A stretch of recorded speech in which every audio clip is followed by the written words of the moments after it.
Welcome back to Warzone Morloc 40k. In this video, I'll be showing you how I made this awesome Kill Team battle board, complete with rotational abilities. Check it out, stick around.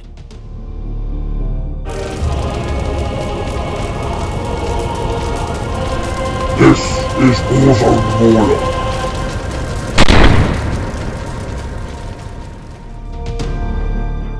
The first little gadget I bought was this 360 degree turning turntable. Observe how it spins. Very cheap off Amazon, bargain. The next thing I did was buy 2 sets of the Warzone Morloc boards from Games Workshop. Very flexible kits, you can cut them, I've cut them to size to make the 22 inch by 30 inch board as is required for Kill Team. You can see here that I've actually glued them together to make them one solid sheet, but it is quite flexible, so I've got a piece of MDF underneath. Let's have a look how I painted the orange. First of all, it's a black base. Get any primer will do. I used Games Workshop spray. The first colour is golden brown through the airbrush Vallejo. That goes on the majority of the square. That's followed up with a highlight of bleached white or bone white, whatever you want to call it. A bone colour essentially. And then you just do a filter colour of Griffhound orange from the contrast range. Here we go, let's load some on. So we're starting with the golden brown. I'm just going to do it on a few squares on this sheet to show you how I did it.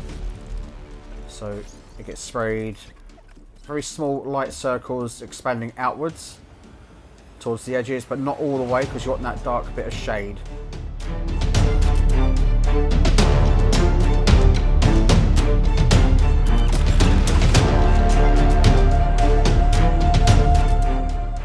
It dries almost instantaneously, so you can go back in and bolden up and even out some of the colours that you've done already, and you're good to go. Next up is the bone white. It's essentially doing exactly the same thing, just in a smaller circle on top of the colour that already exists, so we're creating a pre-shade essentially. Now, it's quite a nice effect as it is. If you want to keep it like this, I think it's got a nice warm tone to it, but I do like my bright primary colours, so I'm going with orange. But you can see there the effects as it is already. What I'm going to do is I'll add some squares with just the bone if you're really lazy and want to just see the effect of that with the orange on top. But I think you'll see later on that it's a nicer colour once you've done a bit of work beforehand.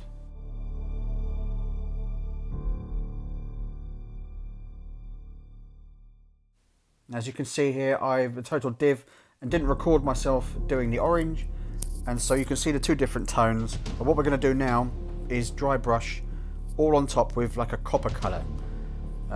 I've used Vallejo's metal colour. It's not a dry brushing paint really, it's quite thin, so you can use Sycorax bronze.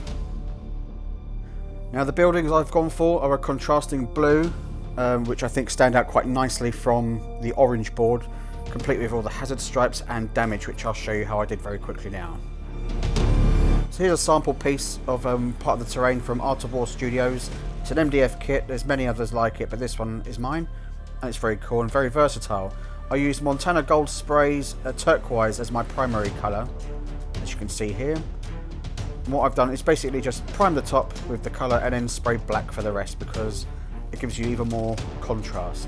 And what we're going to do is work around the edge with a wash and the airbrush. I'm using the dark blue wash, can't remember what it's called, it's on the pot there, but my eyes are going. And we're going to work around the edge to darken the edges just to give it a little bit of contrast and interest to the eye.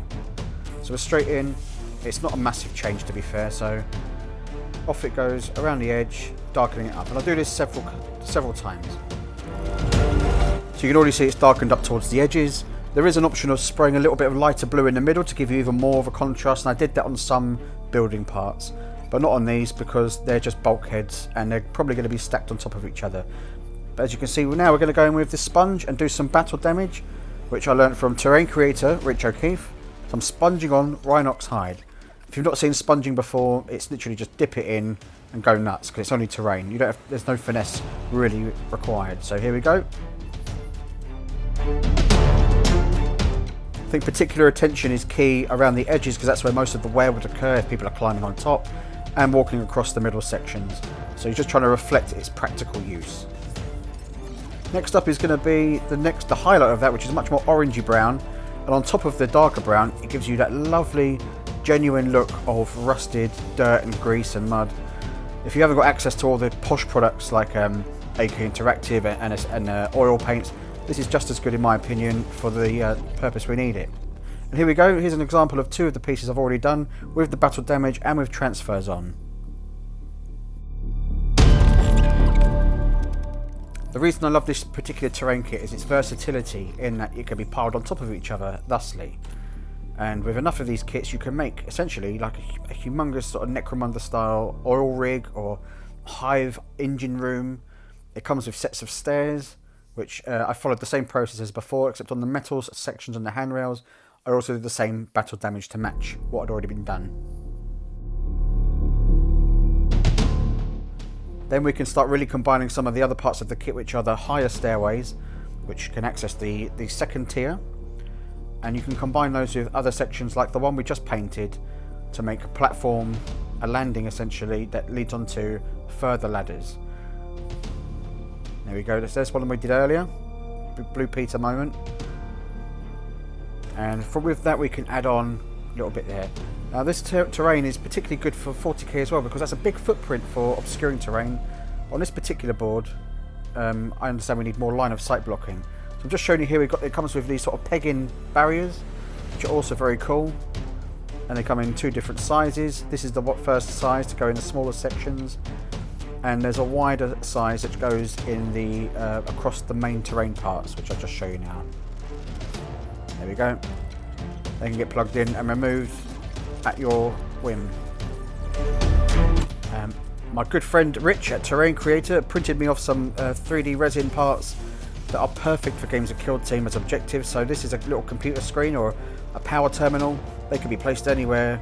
It's a nice little objective even if you wanted to number them off. Very versatile, and they come with all sorts of other sets as well. Here's a Marine just for the sense of scale, and here's a Void Drake who's going to be fighting the Custodians a lot because they're scumbags. So you can see it's a lovely sized terminal for Marines and Guardsman style models as well. Here's some cultists I've painted earlier who could be trying to sabotage the engine room of their ship, and the Marines are fending them off. They all have purple. These next pieces are from GameMat.eu, which I've had for a while. And this one is also from Rich's Terrain Creator site. 3D resin power core. Very thematic, very cool. Just one last quick bit to show you how versatile the kits are. Some are thick platforms and some have the holes in the middle where you could run a cylinder up the middle, which I've got the kits for as well. And further along, these are the bulkhead pieces that we worked on earlier. I've done a little bit of a metallic sheen. They can be used to create line of sight blocking terrain, which is key in Kill Team.